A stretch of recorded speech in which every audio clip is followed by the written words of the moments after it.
Good evening दोस्तों, जल्दी से सब लोग लाइव आ जाइए। जो लोग आए हैं वो वीडियो को लाइक कर लें। जैसा कि हम लोग एनटीपीसी का प्रीवियस ईयर पेपर चल रहा है, आज इसकी 11वीं क्लास है और क्वेश्चन आपको मिलेगा 274 से, ठीक है। 275 से क्वेश्चन शुरू होगा आज का, ठीक है। जल्दी से आप लोग लाइव आ जाइए,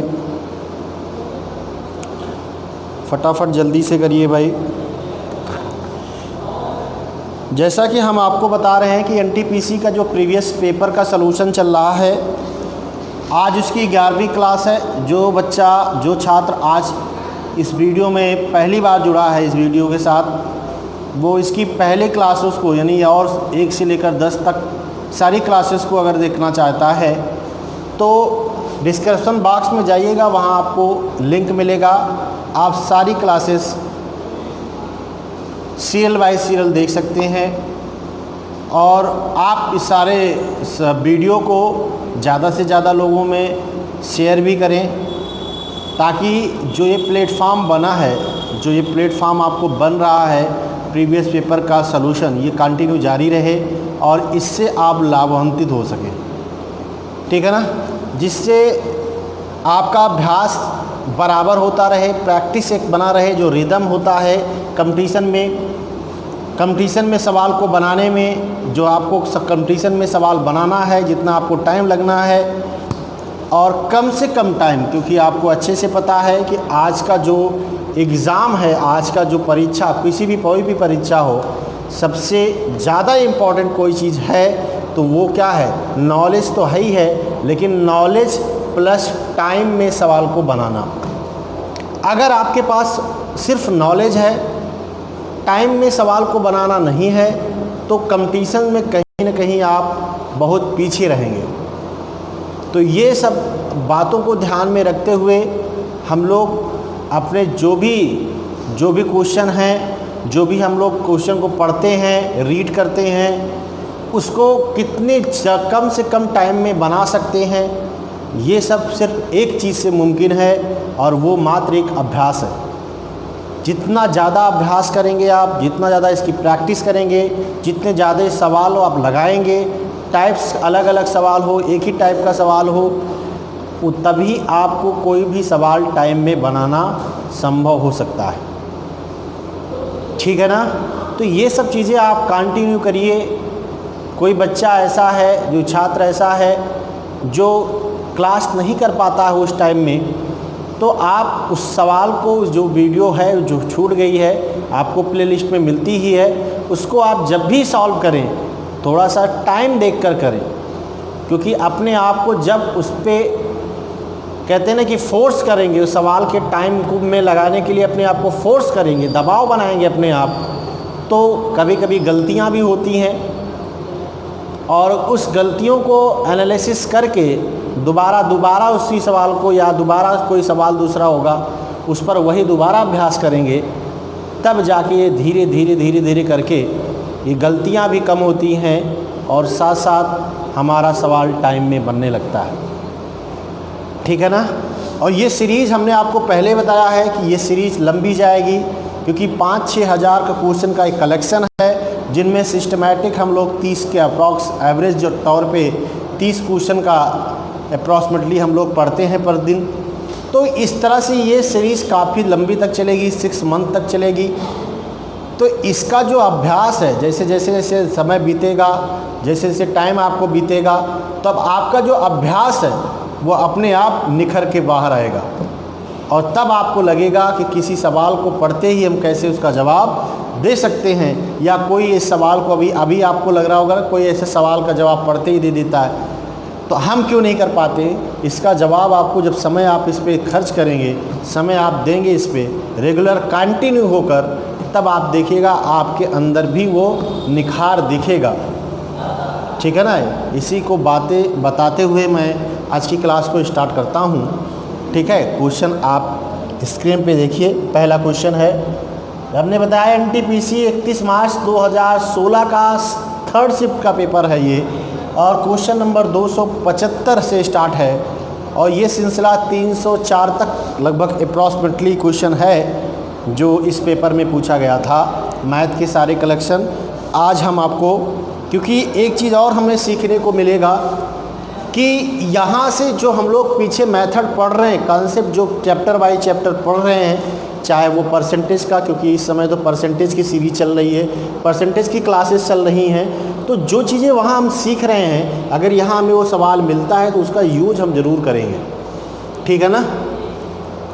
चलिए जल्दी से फटाक से बना दीजिए, जल्दी से। हम लोग जो लोग अभी लाइव आए हैं वो लोग वीडियो को लाइक करें, अपने दोस्तों में शेयर करें, ज़्यादा से ज़्यादा लोग लाएं, ताकि हमने एक चीज़ और एनालिसिस किया है कि आप लोग टाइमली 7 बजे की क्लास रहती है, ये शाम की 7 बजे की क्लास है, और 7 बजे आप लोग 7 बजे नहीं, आप 7:30 बजे, पौने 8 बजे तक या 7:40 तक आप लोग लाइव आते हो।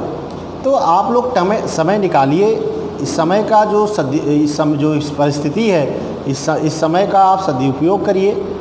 ठीक है? तो 7 बजे तक आप लोग लाइव आ जाया करिए, क्योंकि आपको ये पता है कि 7 बजे पर डे क्लासेस रहती हैं, उसमें कोई भेदभाव या कोई चीज़ नहीं होता है। हम लोग पहले से ही तैयार रहते हैं कि आपको 7 बजे क्लास प्रोवाइड कराना है। किसी वक्त किसी दुर्भाग्यवश कभी हो जाता हो तो अलग की बात है। चलिए जल्दी से बना दीजिए। कह रहा है एक तौलिया 12% के लाभ पर बेचा गया है, यदि मूल्य 25 रुपये बढ़ा दिया जाता तो उसे 32% का लाभ होता, तौलिए का क्रय मूल्य क्या होगा? यहाँ से देखिए, कुछ सोचिए समझिए कि तौलिया जो था,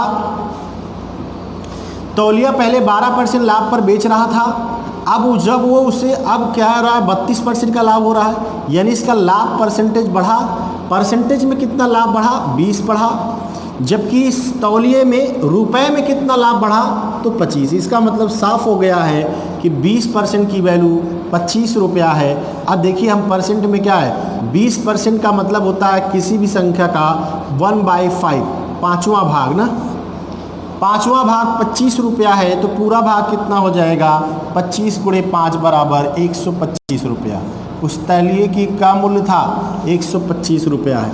देखिए हम लोग परसेंटेज में जो चीज़ पढ़े हैं उसका हम लोग यूज करते चलते हैं, करते रहेंगे। आप देखिए हमने बताया था फ्रैक्शन वैल्यू इसकी क्या होगी, 20% का भिन्न रूपी मान क्या होता है? 1/5, यानी किसी भी मूल्य का, तौलिए का जो मूल्य था उसका 1/5वां भाग जो था वो कितने रुपए के बराबर था? 25 रुपये के बराबर था। उस तौलिए का पूरा मूल्य क्या होगा? तो इसका मतलब उसका मूल्य 5 गुना होगा, यही तो होगा। तो 5 गुना कितना हो जाएगा? 125 रुपये। ऑप्शन नंबर डी सही है। बात समझ में आ रही है ना? सवाल को ओरल भी बनाने की प्रयास करिए, हमें यहाँ पे आपको समझाना रहता है, इसलिए आप लोग और जल्दी सवाल को बना सकते हैं। ठीक है?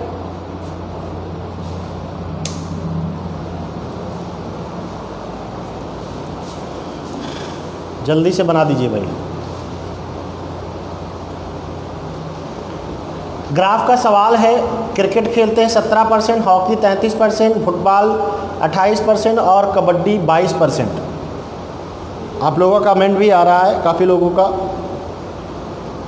चलिए देखिए, कह रहा है फुटबॉल की तुलना में कबड्डी पसंद करने वाले छात्रों का अनुपात क्या होगा? ठीक है, अनुपात आपको बताना है। तो कह रहा है फुटबॉल की तुलना में, तुलना किससे हो रही? फुटबॉल की। फुटबॉल मतलब 28। अब यहाँ पे कह रहा है कबड्डी, कबड्डी से फुटबॉल की तुलना कबड्डी से हो रही है, तो कबड्डी कितनी है? 22। तो 22 है फुटबॉल, सॉरी कबड्डी है, और 28 है फुटबॉल। यही इसका रेशियो बन जाएगा। 11/14 को हम लिख सकते हैं 11:14। फिलहाल उसको भिन्न में ही दिया है तो कोई दिक्कत नहीं है। ऑप्शन नंबर कौन सा सही हो जाएगा? तो सी ऑप्शन सही होगा। यहाँ पे नोटिस करिएगा ऑप्शन 14:11 भी बनाया है, और बहुत बच्चों का यही आया होगा, क्योंकि फुटबॉल है 28 और कबड्डी है 11। 28:11 बराबर 14:11 हो जाएगा, 28:22 बराबर। ठीक है ना? तो यहाँ पे वो गलती भी करेगा, लेकिन यहाँ पे देखिए उसने यही चीज़ लैंग्वेज में आपको देखना था, फुटबॉल की तुलना में, यानी कंपैरिजन हो रही है फुटबॉल से। तो जो कंपैरिजन होती है वो हर के तौर में आता है। ठीक है ना? किसकी तुलना हो रही? कबड्डी की हो रही। बात समझ में आई? यहाँ पे हम लोग गलती कर सकते हैं और करते भी बहुत बच्चे।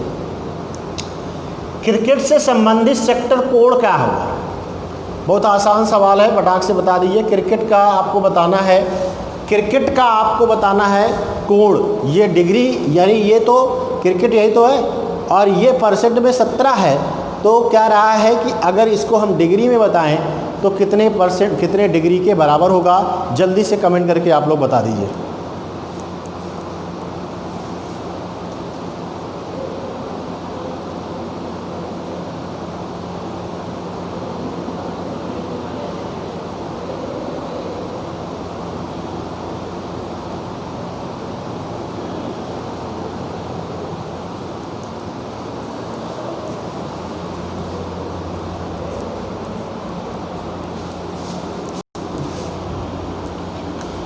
आ गया ना?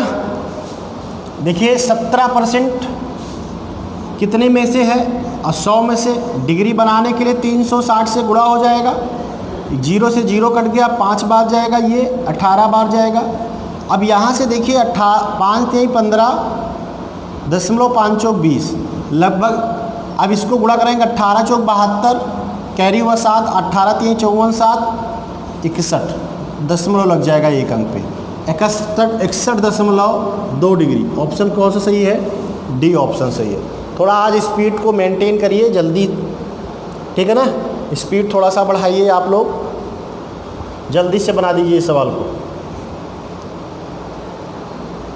अगर कुल 700 छात्र हों तो हॉकी को पसंद करने वाले और फुटबॉल को पसंद करने वालों के बीच का डिफरेंस पूछा जा रहा है, अंतर पूछा जा रहा है। जल्दी से बना के कमेंट करके बताइए आप लोग। ओरल करने का प्रयास करिए। 700 है टोटल छात्र, जल्दी से कमेंट करके बताइए।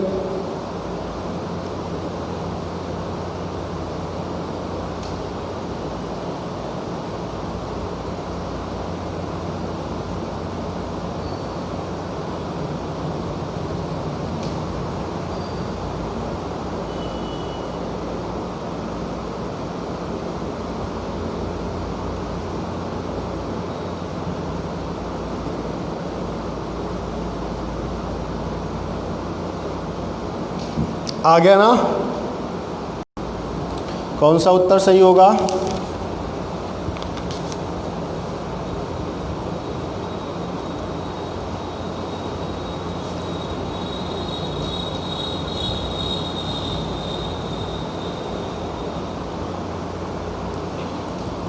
देखिए पहला ऑप्शन सही है इसका, 700 है। अब कह रहा है कि फुटबॉल और हॉकी के बीच का डिफरेंस, फुटबॉल 28 है और हॉकी 33 है, दोनों के बीच का 5% है। 700 का 5% कितना होगा? 0.05 ना, यही तो होगा। 0 से 0 कट गया, 7 बचे 35 हो गया। कितने हो जाएंगे? 35 छात्र। ठीक है, ख़त्म सवाल। जल्दी से बढ़ लीजिए आगे,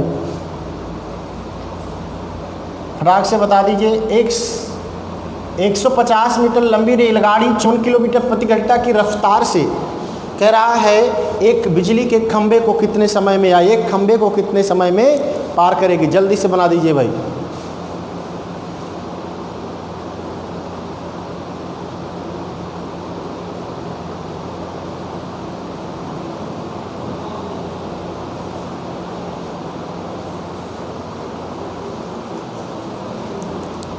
कुछ नहीं करना है, यही हमारे लिए दूरी बन जाएगी 150 दूरी बन जाएगी। कितनी स्पीड है? 54 किलोमीटर। 54 किलोमीटर प्रति घंटा को 5/18 से गुणा करा लेंगे तो मीटर पर सेकंड बन जाएगा। 18 3 54, 5 3 15 दाम में 150, 10 सेकंड में। कितने सेकंड में? 10 सेकंड में। ख़त्म सवाल। चलिए आगे बढ़ लेते हैं, जल्दी से बना दीजिए। 3 साल पहले जॉन की आयु 12 वर्ष थी और शंकर की आयु 15 वर्ष थी। आज से 5 साल बाद उनकी आयु का औसत कितना होगा? जल्दी से बना दीजिए भाई। 3 साल पहले दिया है, 5 साल बाद पूछ रहा है। 3 5 8 साल, 8 दूनी 16 साल जोड़ लीजिए और करंट में जोड़ लीजिए। तो एक की 12 है, दूसरे की 15 है और 16 साल आगे बढ़ जाएगी, क्योंकि 5 साल बाद दोनों की उम्र कितनी बन जाएगी? 16 जोड़ लेंगे। 6 5 11 2 13, 43/2 को लिख देंगे 21.5, कितना हो जाएगा? 2 से क्यों भाग हुआ जानते हो? योग बटे पदों की संख्या। ऑप्शन कौन सही होगा? पहला सही होगा, योग बटे पदों की संख्या। योग कितना हो जाएगा? 43, और पदों की संख्या कितनी? 2 ही लोग तो हैं, कौन? जॉन और शंकर। चलिए आगे बढ़ लेते हैं। 1 + tan² 2θ की वैल्यू क्या होगी? बड़ा आसान सवाल है, फार्मूले बेस से सवाल है ये, कुछ नहीं करना है, उत्तर आ जाना चाहिए था अब तक भाई, सबका उत्तर आ जाना चाहिए था।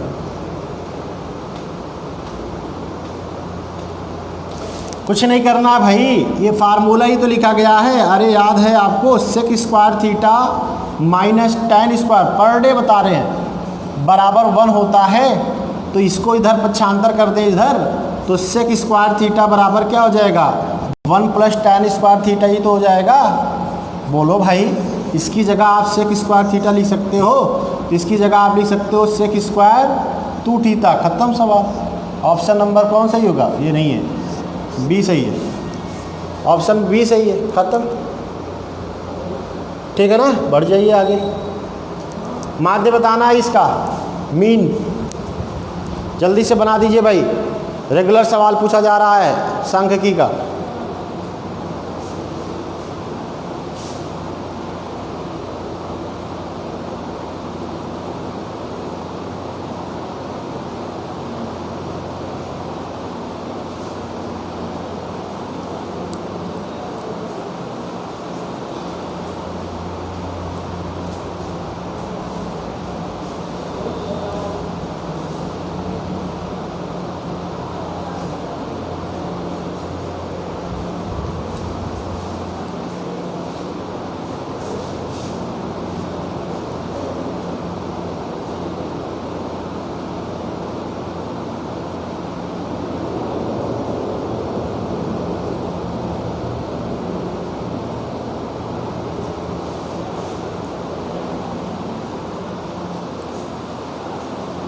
आ गया भाई।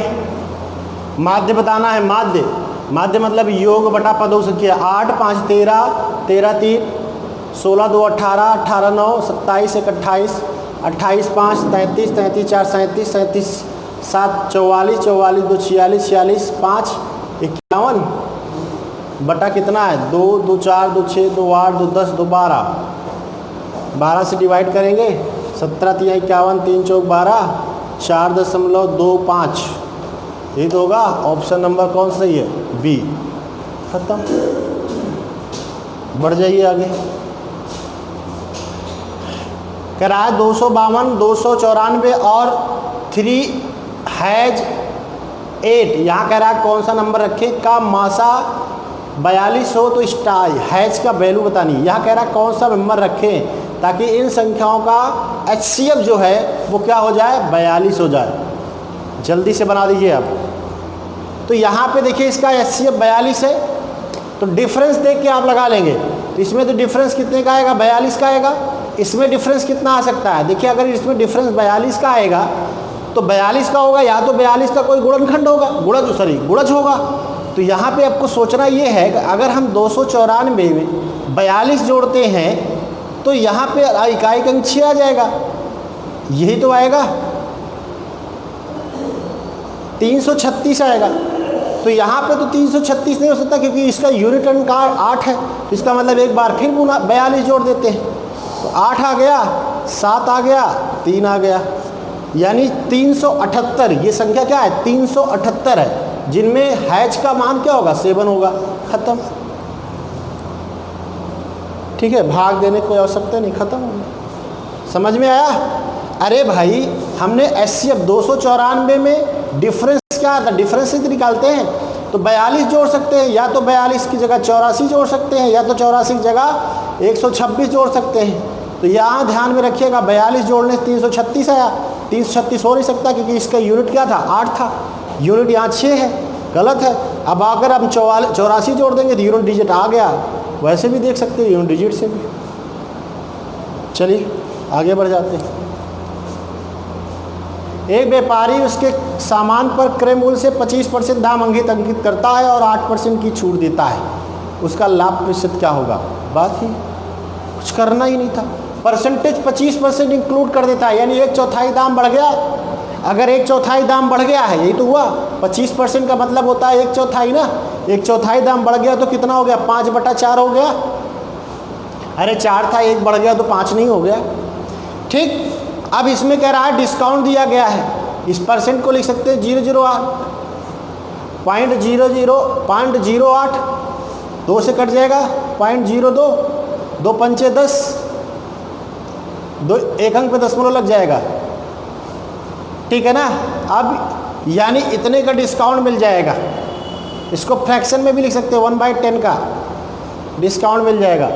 तो यहाँ पे देखिए 1/10 का, और बढ़ा कितना है? 1/4। तो यहाँ से इसको चाहो तो परसेंटेज बना लो, 10% कर सकते हो। 0.1 का क्या होगा? आप 10% कर सकते हो। 10% डिस्काउंट मिल जाएगा। 15-25% बढ़ाया था, 10% डिस्काउंट मिल जाएगा, जिसका मतलब लाभ कितना हो जाएगा? 15%। बात समझ में आई? 0.1 का मतलब होता है कितना होता है? 10% तो होता है। कैलकुलेशन बच सकते हो, बढ़ जाते हैं आगे। समझ में आया ना? कोई दिक्कत है क्या? बोलो भाई, क्लियर हुआ? चलिए यूज करिए। जो परसेंटेज में आप पढ़ रहे हैं उस सवाल का कैसे यूज करते हैं, जितने भी आप लोग पढ़ के आए सारे को कैसे यूज करते हैं।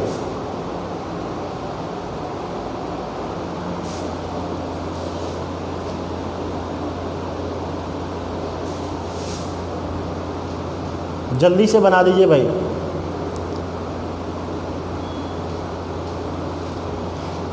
कह रहा है सरल करिए और सी का गुणांक ज्ञात करें। सी का गुणांक मतलब सी की वैल्यू ज्ञात करनी है। तो यहाँ पे आप इसको लिख सकते हो 2a/3 -3b/2 plus c -2a, 3 से गुणा करा देंगे प्लस 3b -3c -2c/5। बात समझ में तो आ ही गई होगी। अब इसको इकट्ठा कर लेते हैं, a को b को c को एक साथ कर सकते हैं।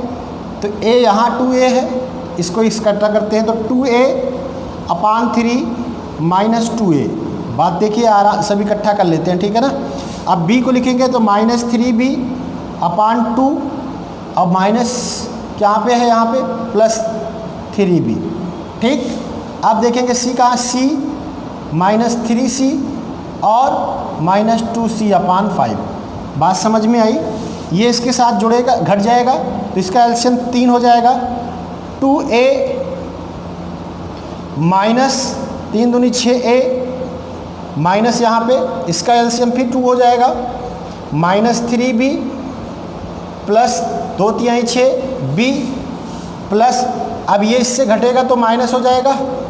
बात समझिए, यहाँ से ये इससे घटेगा 2c में जुड़ जाएगा तो -2c आ जाएगा। इसका एलसीएम 5 हो जाएगा। अब यहाँ 5 दूनी 10, 5 दूनी 10 -10c और -2c। बात समझिए यहाँ से। अब इसको घटा देंगे तो यह -4a/3 आएगा, माइनस इसको जोड़ेंगे तो क्या आ जाएगा? -3b/2 हो जाएगा और -10 2 12c/5 हो जाएगा। c का गुणांक क्या है? -12/5। -12/5 कौन से ऑप्शन सही है? c। बात समझ में आई? कोई दिक्कत? कुछ किया नहीं गया, सारे कॉन्सेप्ट को एक साथ जोड़ लिया गया। बात इतनी समझ में आ गई ना? बढ़ जाए आगे, कोई दिक्कत किसी को? अरे भाई मैंने इसी को गुणा करा के, यहाँ पे जो हमने था ये गुणा करा के सब एक साथ रख दिया, सी को सी के साथ जोड़ दिया, बी को बी के साथ जोड़ दिया, ए को ए के साथ जोड़ दिया। ठीक है ना? क्लियर हुआ? आगे बढ़ जाइए।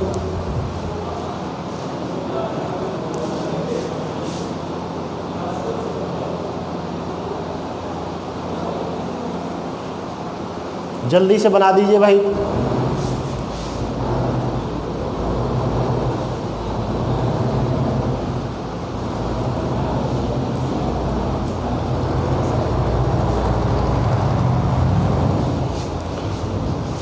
कह रहा है दो अनुपूरक कोण x + 38 डिग्री और 3x - 58 डिग्री हो तो दोनों में से सबसे बड़ा कोण कौन सा होगा? अनुपूरक मतलब होता है दोनों कोणों का योग 180 अंश होना चाहिए। 180 अंश। तो x + 38 degree plus 3x - 58 degree बराबर होगा 180 के। कोई दिक्कत? ये इसके साथ घटेगा तो ये हो जाएगा 4x माइनस 20 बराबर 180 के, तो x 4x इक्वल टू बराबर 200 के, तो x बराबर क्या हो जाएगा 4x बराबर 200, तो x बराबर 50 आ गया। कोई दिक्कत यहाँ पे?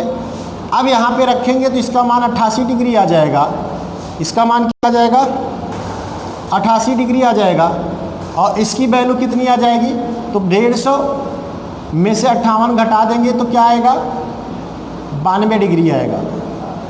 क्या आएगा 92 डिग्री आएगा। दोनों में से बड़ा कोण पूछ रहा है ना, ठीक है, तो बड़ा कोण क्या हो जाएगा 88 डिग्री, 92 डिग्री आ जाएगा। ठीक, बात समझ में आ गई? कोई दिक्कत किसी को? x की वैल्यू आ गई तो वहाँ पे वैल्यू रख देना है। कोई दिक्कत किसी को? जल्दी बताइए भाई, बढ़ जाए आगे। चलिए फिर, दो लगातार सम संख्याओं का गुणनफल दिया गया 528। 28 से तो छोटी संख्या क्या होगी, बहुत छोटा फैक्टर है, जल्दी से सोच लीजिए। इसका एप्रॉक्सिम फैक्टर क्या होगा? 8 कब आता है? 2 गुणे 4 पे ही आएगा और किसी पे नहीं आएगा। 2 गुणे 4 पे आएगा तो इसका मतलब इसका फैक्टर यहाँ फट से देख लेना चाहिए था। 2 गुणे 4 ही ऐसा यूनिट होगा जिसका, अब यहाँ पे दहाई अंक देखिए तो 20 पे ही आएगा। अच्छा 30 पे तो 900 ऐसे हो जाएगा, तो 22 तो 24 हो जाएगा। 22 24 बस 22 गुणे 24 यही तो होगा, गुणा करा लीजिए, यही आएगा 528। छोटा फैक्टर पूछ रहा है, 22 खत्म। बढ़ जाइए आगे, जल्दी जल्दी बनाइए भाई फटाफट।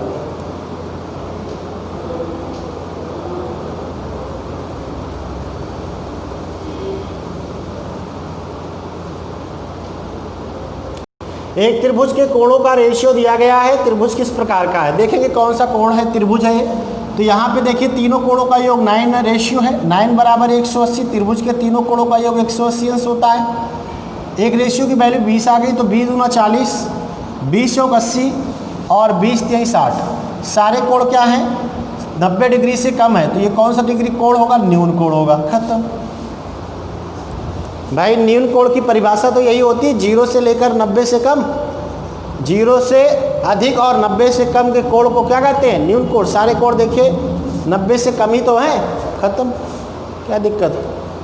आगे बढ़ जाए। फास्ट तो ज़्यादा नहीं हो रहा है क्या? लगाइए भाई, फास्ट हो रहा है तो लगाना पड़ेगा, जल्दी जल्दी बनाइए।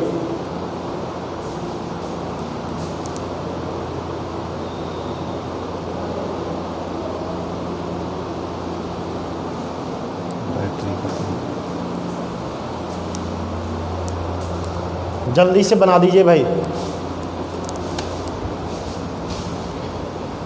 कुछ करना इसमें था ही नहीं भाई।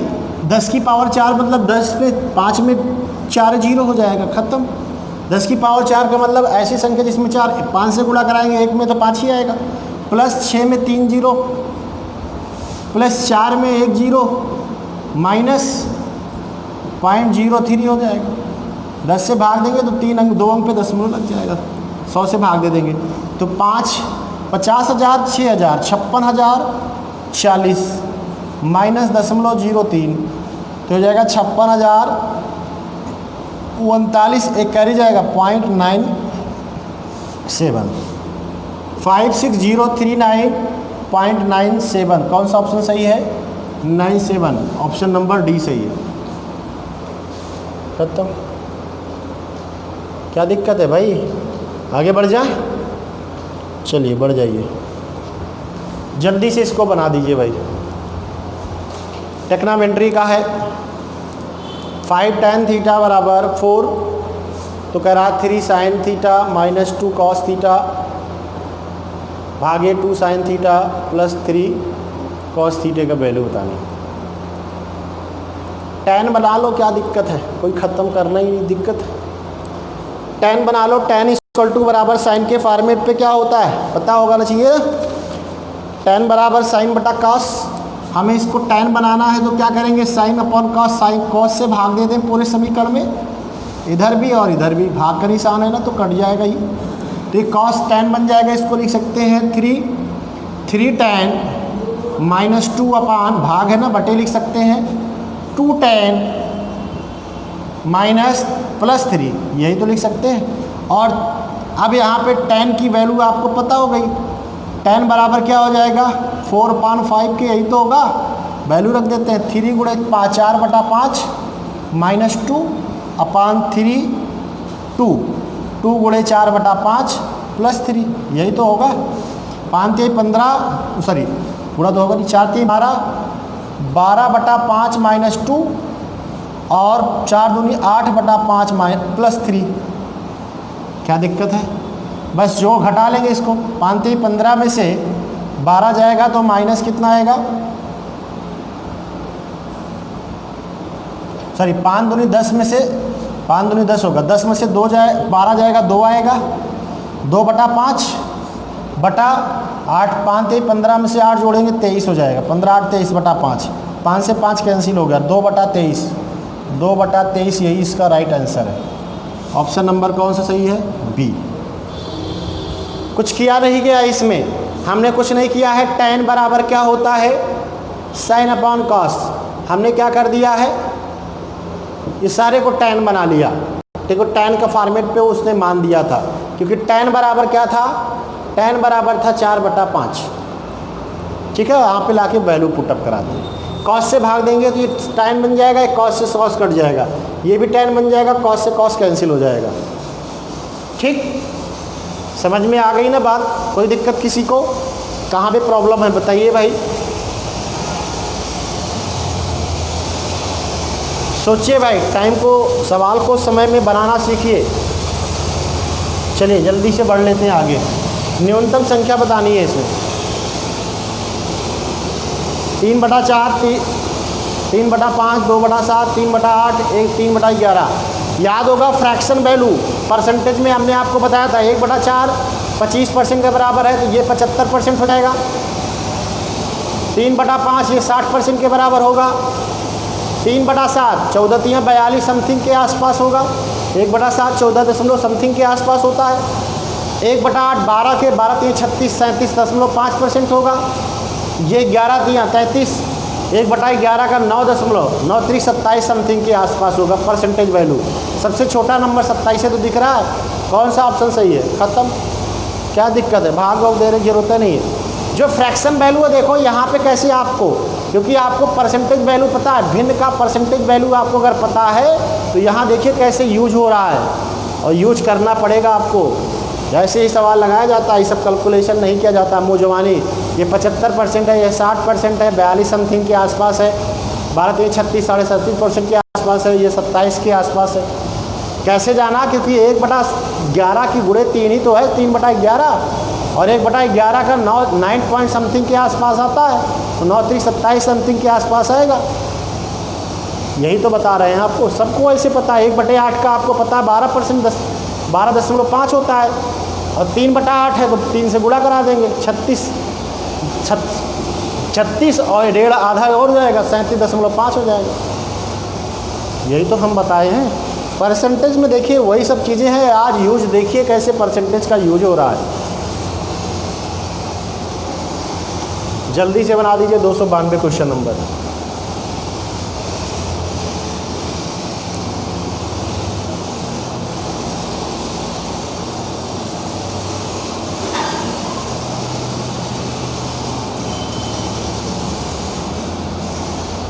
₹144 पेंसिल का मूल्य दिया गया है 22 रुपये 50 पैसे प्रति दर्जन के हिसाब से। 144 पेंसिल आपने ख़रीदा है और रेट है 22 रुपया 50 पैसे के 12 पेंसिल प्रति दर्जन ना। तो देख लेते हैं 22 रुपये 50 पैसे के 1 दर्जन 12 पेंसिल, कै दर्जन खरीदना, कै पेंसिल खरीदना है, 144 से गुणा करा देंगे। 12 ब्राह्म में 144, 12 पंचे 60, 12 दूना 24 36, 12 दूना 24 3 27, 270 रुपया। 270 रुपया की आपने ख़रीदा है और 2 रुपये 25 पैसे के हिसाब से प्रति पेंसिल के हिसाब से आपने बेच दिया। तो आपने कितनी से पेंसिल खरीदी है यहाँ पर गुणा करा लेंगे। यहाँ से एक पेंसिल का दाम भी निकाला जा सकता है ना, 144 से भाग देकर। ठीक है, यही है, वहाँ पे चाहे भाग दो चाहे यहाँ गुणा कराओ, ठीक है ना।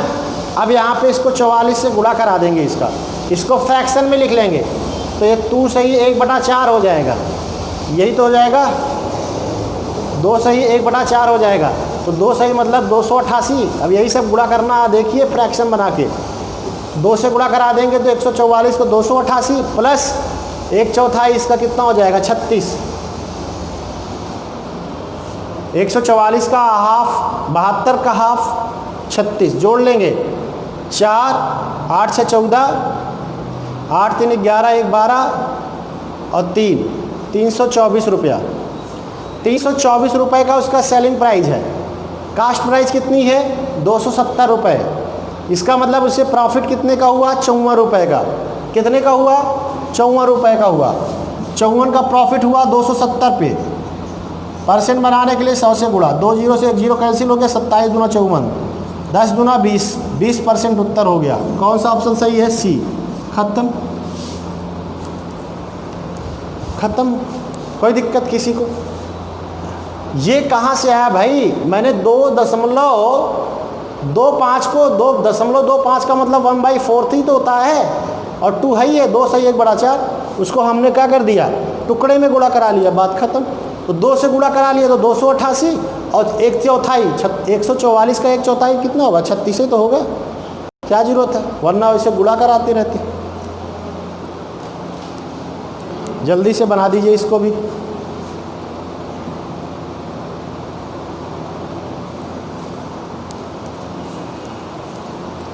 संख्याओं के निम्नलिखित सेट की माध्यिका बताना है। ऑर्डर में लिख के जो पद आया हो बीच का वही कर लो, क्या खत्म।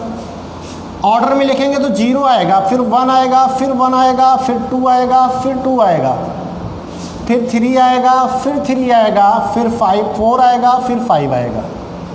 2 2 4 2 6 2 8 1 9, 2 2 4 2 6 2 8 तो 10 है, तो 3 टाइम आया है, सपोज करिए ये 3 टाइम आया है, तो 10 पद है ना, तो इसका मतलब इधर से 4 खत्म, इधर से 4 खत्म, बचा क्या 2 और 3 के बीच का 0.2.5, 2 और 3 के बीच का मध्य पद क्या है 2.5 है, खत्म।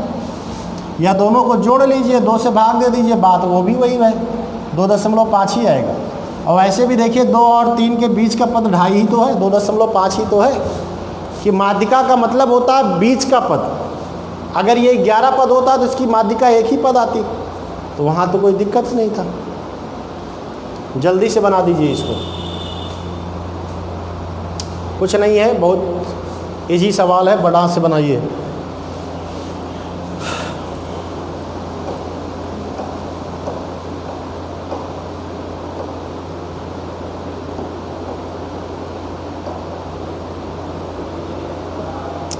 जल्दी कमेंट करके बताइए भाई। 20-32 ऑप्शन सही है इसका, काफ़ी बच्चों का सही जवाब आ रहा है।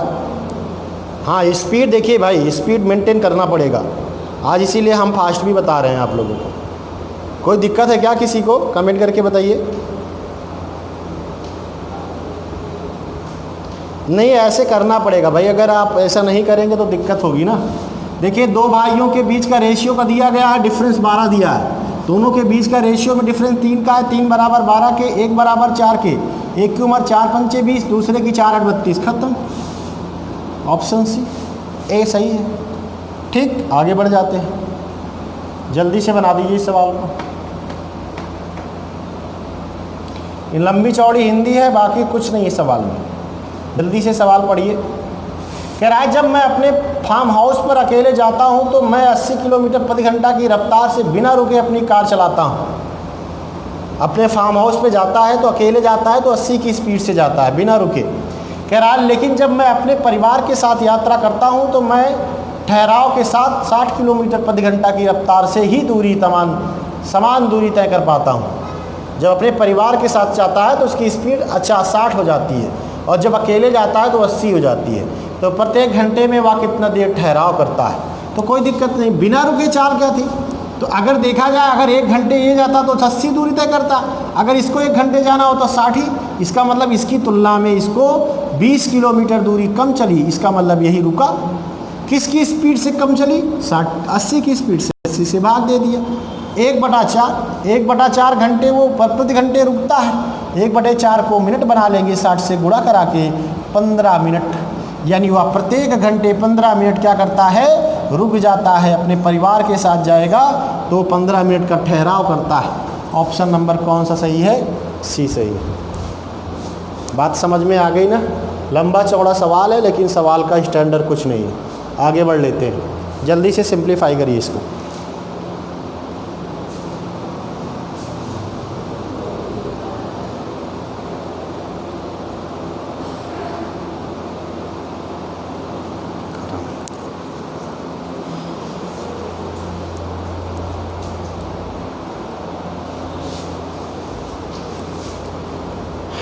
एक सही 3/5 माइनस 1/2 भागे 1/2 प्लस 1/5 को डिवाइड करना है। 5 के 5 3 8/5 माइनस 1/2 भागे, इसको ये जोड़ लेते हैं ना, इसको 1/2 प्लस 1/5 दोनों को जोड़ के भाग दे देंगे। अब इसका 10 हो जाएगा, 8 दूनी 16 माइनस 5 भागे 10, इसका भी सेम हो जाएगा, 5 प्लस 2 हो जाएगा, तो हो जाएगा 11/10। भाग को गुणा उल्टा बनाने के लिए हो जाएगा 10/7 हो जाएगा। 10 से 10 कैंसिल हो गया, 11/7 यही इसका उत्तर है। ऑप्शन कौन सा सही है? B option. समझ में आ रहा है ना? कैलकुलेशन भाई जल्दी करिए, प्लस का सिंबल है। ठीक, बढ़ जाए आगे, बढ़ जाइए।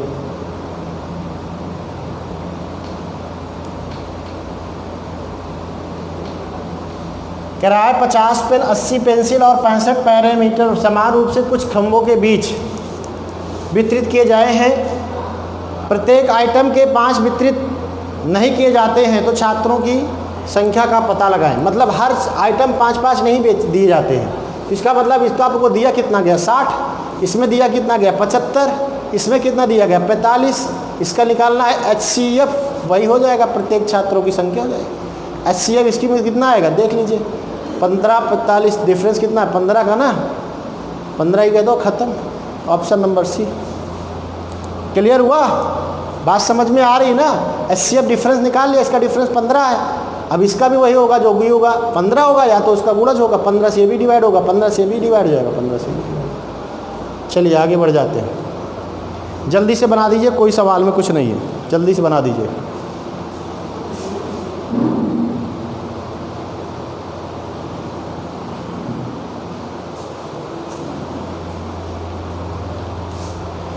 एक्स और वाई एक काम को 6 दिन में और वाई अकेले इसे 9 एक्स अकेले इसे 9 दिन में करता है। एक्स प्लस वाई इस काम को कितने दिन में करता है? 6 दिन में। और एक्स अकेले इस काम को करता है 9 दिन में। HCF कितना हो जाएगा? 36, 18 हो जाएगा। इसका 18 LCM हो जाएगा ना।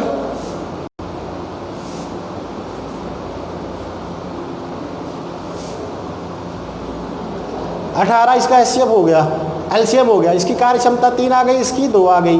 दोनों मिलकर 3 काम करते हैं। बी अकेले कितना करे? एक्स अकेले 2 करेगा, तो वाई अकेले कितना कर जाएगा? 1। करना कितना? 18। 18/1 दिन लगेगा, यानी 18 दिन लगेगा। ऑप्शन नंबर सी सही है। ख़त्म। चलिए बढ़ जाइए आगे। ये तो स्थानीय मान बताना है, एकदम छोटा सवाल है, जल्दी से बना दीजिए इसको। 8 का स्थानीय मान बताना है। क्या दिक्कत है इसमें? तो कोई दिक्कत ही नहीं होना चाहिए। 8 का स्थानीय मान क्या हो जाएगा? 80। ठीक है ना? अरे भाई 8 और एक 0 लगा लो, जितने अंक पे है उतना 0 लगा लो। अगर इसमें मान लो 4 का होता है ना, 4 में 3 0 लगा लो, 4000। 4 का स्थानीय मान 4000। 6 का पूछे तो 6 में क्या 0 लगा लो? 5 0 लगा लो। यही 6 का स्थानीय मान। कुछ करना नहीं, जितना अंक हो वही लिख के उसमें 0 लगा दो। चलिए अगला बता दीजिए। Question number 3, 100।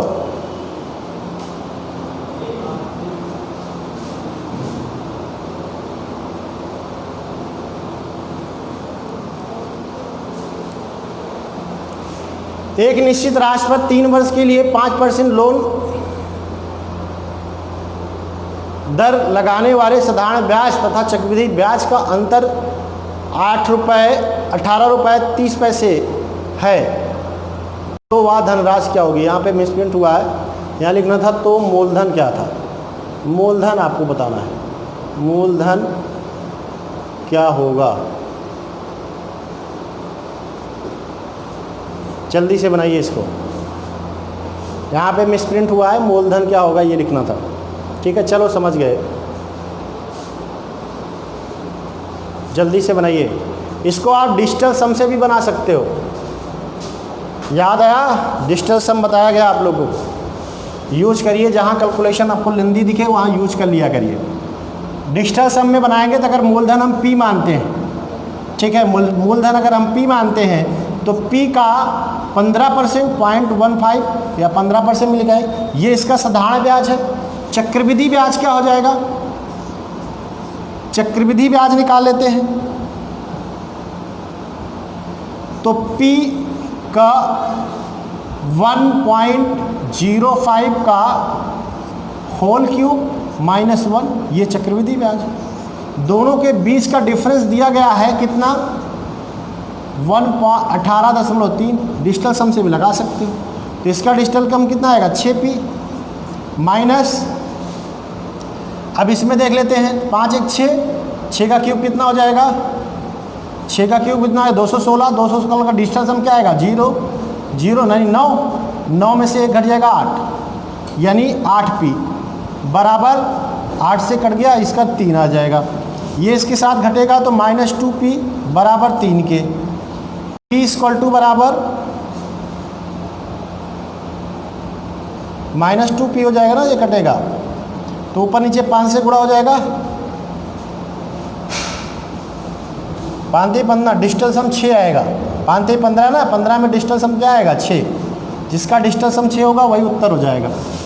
ठीक है, 2 2 4 ये तो नहीं होगा, 3 2 5 ये भी नहीं होगा, 5 2 7 ये भी नहीं होगा। ऑप्शन कौन सा सही है, खत्म। लगाइए डिजिटल सम, उस तरह भी लगा सकते हैं आप, इसका फार्मूला भी होता है। ठीक है ना, डिजिटल सम से देख लिया, उस तरह भी दिखा देते हैं आप लोगों को।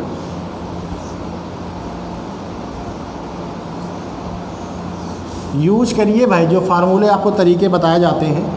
आप देखिए, अगर अंतर 3 वर्ष के लिए अंतर का एक फार्मूला भी होता है, अंतर बराबर मूलधन गुणे दर स्क्वायर गुणे 300 प्लस दर बटा 100 गुणे 100 गुणे 100, यहाँ से भी लगा सकते हैं आप, देख लीजिए। चाहे अंतर दिया गया 18.3, मूलधन का पता नहीं, दर का मान 5 है, 5 का स्क्वायर गुणे 305 बटा 100 गुणे 100 गुणे 100, ठीक है ना। ये कटेगा 4 बार जाएगा, 1 दशमलव से एक तिरछा गुणा होगा ना ये, तो कटेगा नहीं, 5 से कट जाएगा 61 बार जाएगा, और 5 से कटेगा तो 20 बार जाएगा, 61 3 बार जाएगा ये, और 0.3 बार, तो एक पॉइंट से दशमलव कट जाएगा ये, तो 4 दूनी 8 त्रिक 24 गुणे 100 2400, ठीक है ना। Option number A. समझ में आया, कोई दिक्कत, दोनों से लगा सकते हैं। जल्दी से बनाइए अगला, ये तो सवाल मुझवानी का था, जल्दी से बना दीजिए भाई।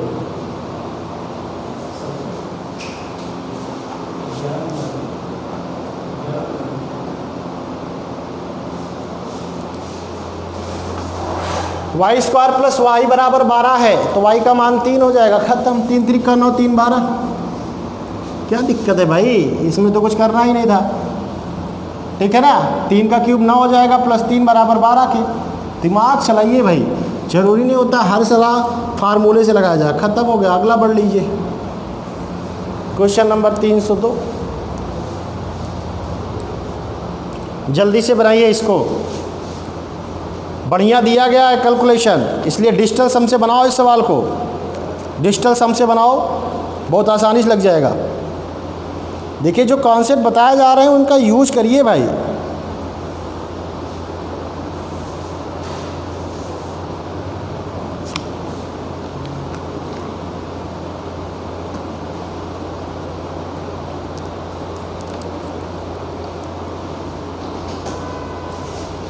देखिए डिजिटल सम से अगर बनाते हैं तो एक बैंक में निश्चित ब्याज की दर से 8% वार्षिक ब्याज की दर से लेता है, जिसमें से ब्याज छमाही में चक्रवृद्धि है।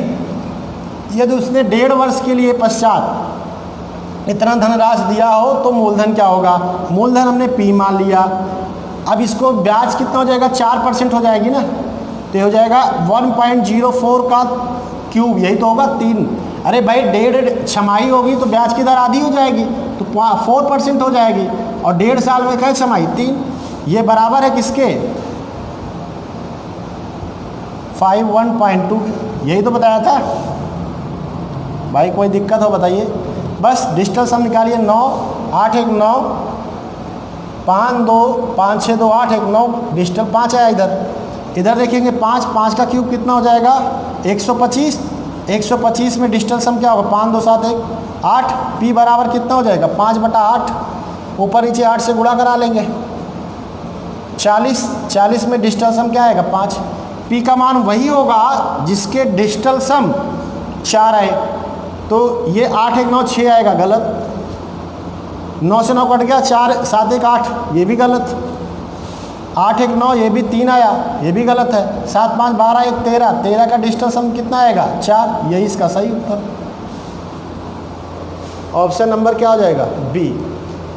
कैलकुलेशन लगाइए भाई, कैलकुलेशन से सवाल हल करिए, देखिए सोचिए समझिए। हमने आपको बताया था डिजिटल सम का यूज अप्रॉक्स में नहीं होता है, जो लगभग में ऑप्शन बनाता है उसमें ये डिजिटल सम फॉलो नहीं करता है, बाकी करेगा, सम में करेगा। कॉन्सेप्ट क्लियर हो बस। लेकिन हर सवाल में डिजिटल सम नहीं लगाना चाहिए, जहाँ आपको लगे कि कैलकुलेशन लेंदी हो रहा है वहाँ करना चाहिए। जल्दी से इसको बना दीजिए। 100 लोगों के एक समूह में 86 या तो ठंडे ड्रिंक पसंद करते हैं या फिर आइसक्रीम।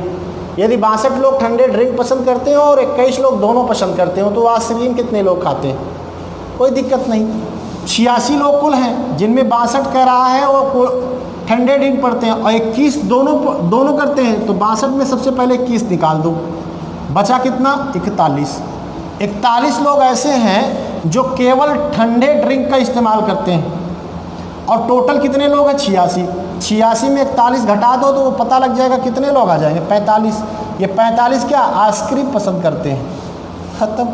कितने लोग? 45। समझ में बात आई? क्लियर हुआ? यहाँ तक कोई दिक्कत किसी को? आज के लिए इतना ही। अच्छा, कमेंट। और देखिए ऐसा है, स्पीड डेकोरेट करना पड़ेगा, थोड़ा सा चूड़ी ऐठी जाएगी, क्योंकि अगर कैलकुलेशन आप लोग फास्ट नहीं करेंगे, करना पड़ेगा भाई, करना पड़ेगा, ये चीज़ करना पड़ेगा आपको, क्योंकि अगर कैलकुलेशन आप फास्ट नहीं करेंगे, सवाल को टाइम में नहीं बनाएंगे, तो क्या मतलब है? प्रैक्टिस कर रहे हैं हम लोग, तो थोड़ा सा इसको स्पीड में चलेंगे, ठीक है ना? समझ में किसी को कोई दिक्कत? समझ लीजिएगा, फास्ट को स्लो भी किया जा सकता है, लेकिन स्लो करने का कोई लाभ नहीं है, ठीक है ना? चलिए आज के लिए इतना ही। उम्मीद करता हूँ आप लोगों को वीडियो अच्छा लगा होगा, तो अपने दोस्तों में शेयर ज़रूर करें, ठीक है? आप लोगों को वीडियो देखने के लिए बहुत बहुत धन्यवाद। गुड नाइट, टेक केयर, जय हिंद।